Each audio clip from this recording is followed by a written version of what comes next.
7 in 10 parents admit they are helping out their adult children with this. Is it childcare, laundry, or finances? With a little red whistle and a big dream, Robin helped the kids in her community. There's one house cleaning tip that's so simple, but it actually works. And you ever do something that you know God probably isn't happy about? And you think, well, I didn't get struck down by lightning, so it must be okay. Well, sin feels like freedom until this happens. That's coming up on The Good News Show with Andy, where I'm all about putting a smile on your face and hope in your heart. The Good News Show with Andy. The number of the day is 7 in 10 parents admit they are helping out their adult children with this. It is their finances. I guess you really never stop being a parent and doing whatever you can to help your kids and get them in the best position they can be to be successful adults.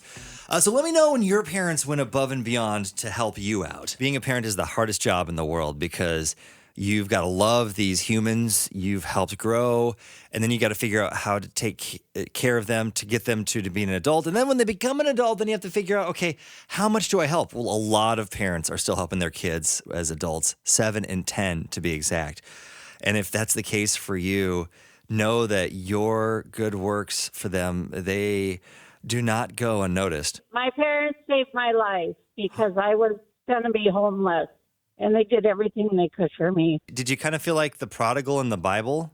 Yeah, God gave me these wonderful parents, and they paid off my credit cards, and I got a good job, and things are a lot better. So I thank God every day for them because they changed my life forever. Just found out a lot of parents go above and beyond to help their adult children. And when's the time that your parents went above and beyond for you? My dad took me to a father-daughter banquet, and I got all dressed up, and he was all dressed up, and it was just a wonderful time. He treated me like,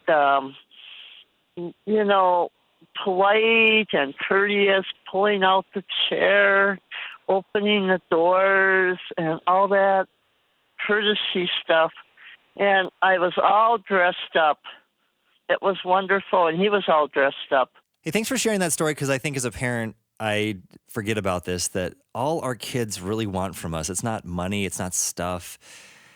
It's just our attention and our love. I hope this story makes you smile today. It can be so overwhelming, all the problems in the world. What do you do? Well, maybe we all do what Robin did. So in her community in Philadelphia, teenagers don't have a lot of places to go. The local pools have been closed because there aren't enough lifeguards. So Robin thought, well, I used to lifeguard. I'll just do it again. So she signed up for classes, and the instructor must have been a little confused, thinking maybe, are you dropping off your son or maybe your grandchild to the lessons? Because Robin is 70. She goes, I did it when I was 16. I'll try it again. It was a little tougher the second time around. As a matter of fact, she didn't pass the lifeguard test the first time, but she didn't give up. And now she's got that red whistle and swimsuit, and she sits on the guard stand every day to give kids a place to go. Because Robin said, I just knew I had to do something, no matter how small, to help out. Maybe you don't know how you're going to make it through the rest of the day. At first, you're going to say, Andy, what does this have to do with my day? But did you know that when you're watching the Olympics, I've never noticed this, maybe next time I will, and you're watching those swimmers do those incredible things, like these peak athletes, you know who's on the sidelines? It's the same people that are at the pool that you go to, lifeguards. They have lifeguards at the Olympics. Isn't that incredible? I thought, why would they need that, right? These people are just the highly trained, because everybody needs help sometimes. Sometimes it can feel like you are the only Christian left on the earth, or at least in your community. And Adam Rasmussen does research with George Barna. You might recognize that name. Every single year, taking a look at Christians in America. Americans, 66% of them would claim to be Christian in some form or fashion. When you go a little deeper and you just ask some basic questions about God being the creator, the loving ruler of the world, Jesus Christ being the only way of salvation, just basic Sunday school answers, okay? Only 4% of American adults have a integrated biblical worldview. So there's a huge disparity between cultural Christianity and what the Bible actually says. People are filling in the blanks with whatever's in their hearts. And we know it's not the Bible. It's just a little bit of every other thing. What's the biggest worldview in the United States right now? It's not biblical Christianity, it's syncretism. 92% of Americans have this subjective idea that I can take a little bit from the Bible, the part about love that I like and stuff like that, but I'm going to take a little bit from, I don't know, karma and Marxism and all these other isms. So 92%, even in the church, we have to come back to what does the Bible say? I try to make it way harder. It's that simple. Yep. What does Jesus say? What does the Bible say? That's it. There's one simple house cleaning tip that actually works. It's a way to level up your life. It's simply to clean often. Now you're thinking, Andy, I'm trying to clean less. Why is that helpful? Well, cleaning your house more often saves you time and money. Think about this. So a quick swipe of the soapy dishcloth will remove a fresh spill from the stove. But you have to break out the heavy-duty cleaners and scrubbing sponges if you wait until that spill is a hard, crusty glob, which is the same thing my wife accuses me of being when I sit on the couch instead of cleaning the kitchen. In God's word, the Bible, it rained for 40 days and 40 nights. But then day 41 came and the rain stopped. Moses hid in the desert for 40 years. But then year 41 came and God called Moses to save Israel.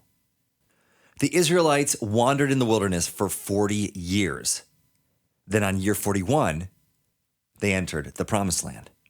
Goliath taunted and challenged Israel for 40 days. Then day 41 came, and David knocked him to the ground. Jesus fasted and was tempted in the desert for 40 days. On day 41, the devil fled from him. I hope all of this reminds you, the rain will stop, the giant will fall, and you will enter the promised land. So don't quit at 40. 41 is coming. Summer road trips are a great idea until children get involved. How do you get your kids to get along in the back seat? I have 5 kids, and so in order for them to all get along, we have instilled the bicker point system. So every day they start out with 0 bicker points, and if they start to get on our nerves, we tell them that's 1 bicker point, and if they get 3 bicker points, they lose a privilege for the day. If they get 4, they lose it for the week, and if they get 5, they have to give away one of their favorite things to charity. I have to tell you, I've never gotten past 2 because they're so scared of the consequences. You ever do something that you know God doesn't really like and you think, you know what, it doesn't feel like it's that bad, but that's called sin. And sin can feel like freedom. Until you try to stop. Because sin will let you dance in it, laugh in it, as long as you never ever try to leave it. And the moment you try to break up with it, it shows you it wasn't freedom at all. And if you've been trying to stop and it's been fighting you, that means you're on the right track. Keep going because Jesus breaks chains for real. It's Andy's awkward situation. Oh, this is awkward, isn't it? It is for Heather. She writes in and says, Andy, I need advice on what to do about a social media post. So, had a stressful week at work, got to go to a friend's house for a get-together, and he's one of those people that's just, he's the successful person in the friend group, and they got a beautiful house, beautiful family.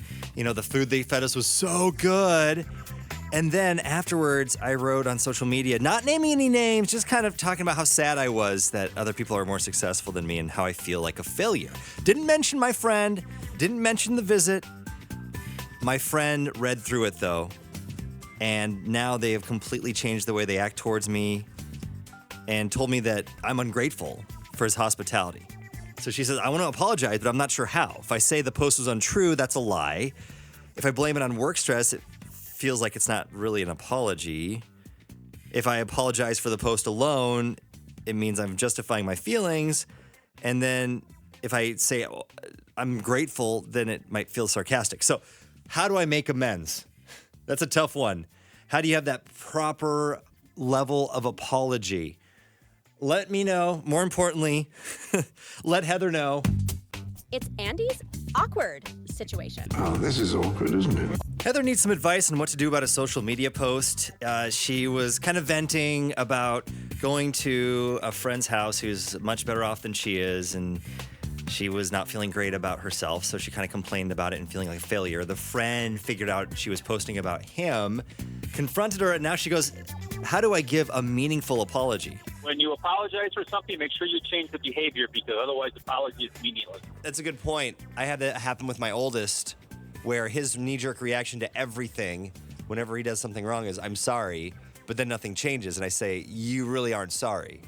You know, right. Yeah, it's got to come with action, You're too. giving lip service to do. He needs to learn you can talk the talk or you can walk the walk. Walking the walk is more meaningful than talking the talk. Success is not a journey. I read that the other day, and it stopped me in my tracks. Because isn't that what we're always told? Success is a journey. And the author puts it this way. They say that we always say, well, it's coming, that great thing, the success you're working for. Then you finally get it one day, and you go, I'm there, but you don't feel different. And then you look at people that are older than you, and they're retiring, and you realize they gave everything to their corporate job, and they've got nothing to show for it other than they're really tired. Because we thought of life by analogy with a journey, with a pilgrimage that had a serious purpose at the end. And the thing was to get that thing at the end, but we missed the point the whole way along. It was a musical thing, and we were supposed to sing or dance while the music was being played. There's a reason why you keep seeing the same ads over and over and over again. They know that at some point you're going to break down and buy it.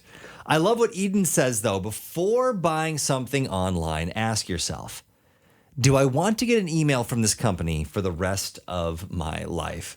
Yeah, that unsubscribe button doesn't really seem to do much, does it?